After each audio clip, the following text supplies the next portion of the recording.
One afternoon, a mother is cooking lunch for her 6-year-old daughter while she plays in the back. Everything seems to be normal until the mother turns towards the sink and sees that it is black and ashy. She takes more than a second to comprehend what she is seeing, then starts looking around the kitchen. To her utter surprise, the entire place looks to be burnt down like an aftermath of a bad fire. Her instinct makes her quickly turn towards her daughter, but the little girl who was there a second ago is missing. The mother panics and runs towards the bedroom, only to meet with another surprise. Her 6-year-old has gone back in time and turned into her 3-year-old self, alongside the room which has also changed into its older form. The mother cries out loud and runs outside the house to see a group of people watching her apartment building in awe. Like the kitchen, the entire building seems to be burnt but without fire. It seems as if the whole town has teleported to a few years back, because the exact same fire accident has taken place in the past. Suddenly, the building flickers and the people gasp. Everything starts coming back to normal. Right after the little girl turns back into her 6-year-old self. The residents do not waste time before calling the police to investigate the abnormal activities. Then, we are introduced to an FBI detective, Olivia. She and her team investigate the scene and realize that some parts of the house are completely fine without the trace of any burn marks, while the others are fully destroyed by a fire. Upon looking at several records of the place, they also discover that the building had caught fire 3 years ago and looked exactly like how it looks currently. It is almost as if some parts of it teleported back in time. This theory is supported by the mother from earlier, who reveals that her daughter was 3 years old when the last fire occurred and she too teleported in time earlier. Detective Olivia is intrigued but not shocked by the situation. This is because she has witnessed such activities several times in the last week. They use a special neuro-radiation device around the place. If the levels are high, it means the surrounding has traveled or will travel through time. At night, in another part of the city, a group of youngsters are driving through a forest to a party. It is a casual night until suddenly a moving train appears in front of their car. They immediately stop, closely avoiding crashing with the train. Upon getting out, they see the train flickering and then disappearing entirely. The group is left stunned with no way to confirm what they just saw. The following day, Olivia's colleague Detective Peter hears the news about the train's appearance. He gets ready to walk out of the station and a second later, magically appears in the location. Other police officers are working on the scene but do not notice him appear out of thin air. A confused Peter barely knows how he got here and continues investigating. He seems to have time traveled as the house did earlier. Olivia is also in the scene talking to the guy who saw the train. He vows that he wasn't high and confirms seeing a sphere bubble around the train when it passed. This is especially strange because the track was closed 3 years ago and no train has passed through it since. Peter checks the surroundings with a neuro-radiation testing device and sees the front part of the youngster's car has changed because it touched the bubble around the train last night. The bumper is so delicate that when Peter touches it, a piece crumbles into his hands. Peter turns around to tell his colleagues about the car when suddenly, he appears inside a car driving to the railway location with them. He understands that he traveled into the future when he was walking out of the station earlier and has returned to the original time now. The phenomenon is strange and Peter has no clue why it's happening to him, but he refrains from asking for help from Olivia. When his colleagues notice the change in his demeanor, they ask him what is wrong. Peter recovers by telling them that their car has high levels of neuro-radiation. This is highly unnatural, which means these time events are being caused by some kind of human technology. Olivia hardly believes Peter, but she has nothing else to work with at the moment. The scene cuts to a house. Professor Kate is passionately working on building an equation like she does every day. For the past decade, she has been working to develop a device that travels through time, and in recent years, she is very close to developing a principal formula for it. Her husband Raymond loves his wife and supports her in all of her decisions, but doesn't like that she overworks herself. He comes towards her looking at the timer in his watch. Strangely enough, he holds Kate endearingly and wishes her goodbye. Less than a second later, she disappears from his arms and her work from the wall is also gone. Raymond simply walks into the living room like he was expecting that to happen. Surprisingly enough, Kate is on the sofa staring at the wall. When her husband tries to feed her, she jerks away, asking him who he is.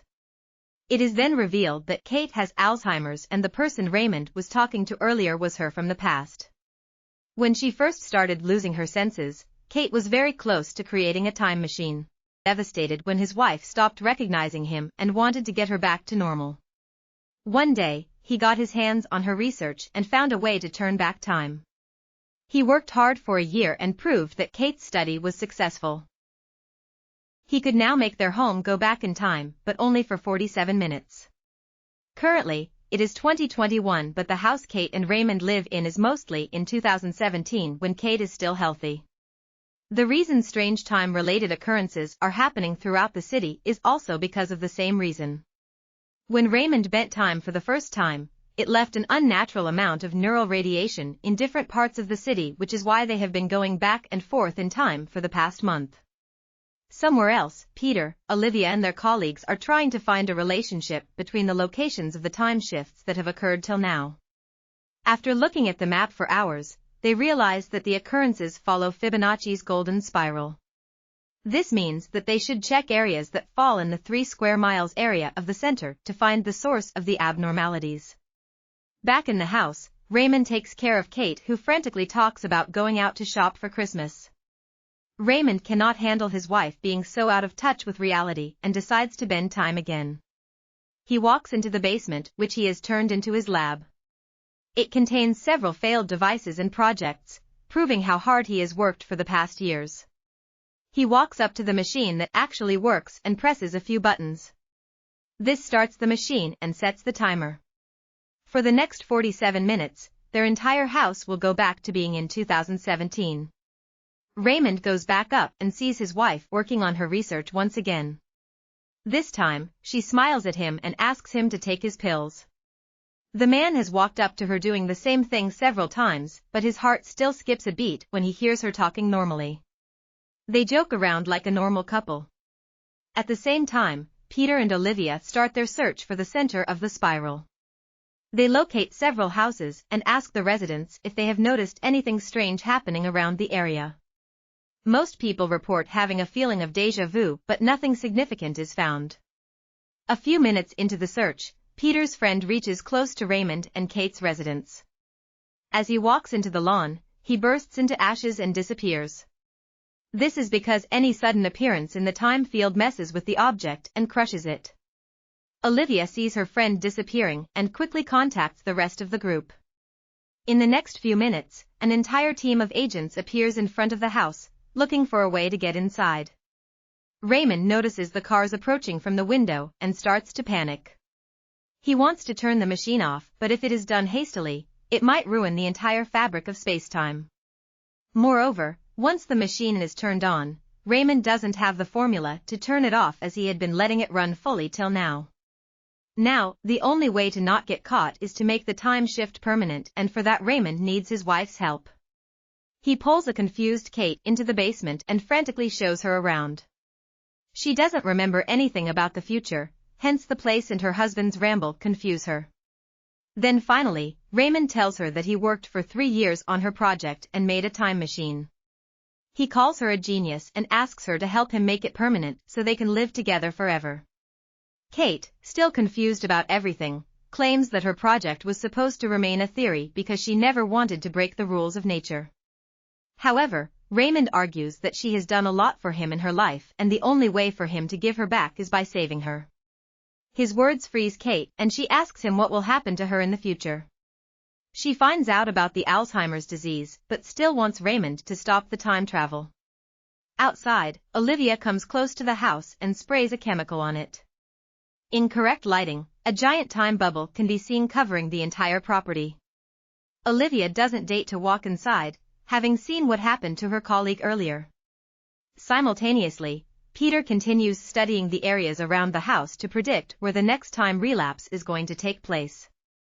To his horror, the very next target area catches an under-river tunnel that didn't exist 4 years ago. If the time relapse occurs and the tunnel disappears, hundreds of people inside it would drown and die. One of them immediately runs to get the area evacuated while the others continued trying to get into the house to stop the machine. In the following scene, Peter's scientist friend builds a magnetic vest that reflects the radiation when one is inside the time zone. Olivia argues that she wants to go inside, but Peter, who has a scientific background, is tasked with the job. Everyone holds their breath when he takes the first step inside the bubble. Thankfully, the vest works and he simply walks into the house. He soon finds the basement but is hit in the head before turning the machine off. Kate doesn't approve of her husband doing such things, but Raymond argues that he is doing all of this for her. At the same time, the tunnel inside the river starts disappearing. People watch in awe as water starts flowing in, disobeying every rule of physics. Back at the house, the husband and wife get into an argument because Kate doesn't want him to throw his life away living in a bubble with her. They do not notice Peter waking up in the background and are shocked when he points a bat at them. He tries turning the machine off but is stopped because turning it off in a hurry would mean a rip in the fabric of space-time. Peter tells the couple about the tunnel and how hundreds of people are going to die if the machine continues working. Kate immediately agrees to turn it off, but only if her husband won't be prosecuted for his deeds. In the time of emergency, Peter prioritizes people's lives and agrees to negotiate the terms with the officials. When there are only 1.5 minutes left on the machine and the tunnel is about to flood, Kate completes the equation. The time bubble around the houses disappears, the tunnel is saved and Kate goes back to being sick. The following day, the house is cleared up and as per the negotiation, Raymond is set free. After everything ends, he goes back to Kate's book, hoping to try and rebuild the formula again. However, he sees that she has painted over the formula to disallow him from making the same mistake again.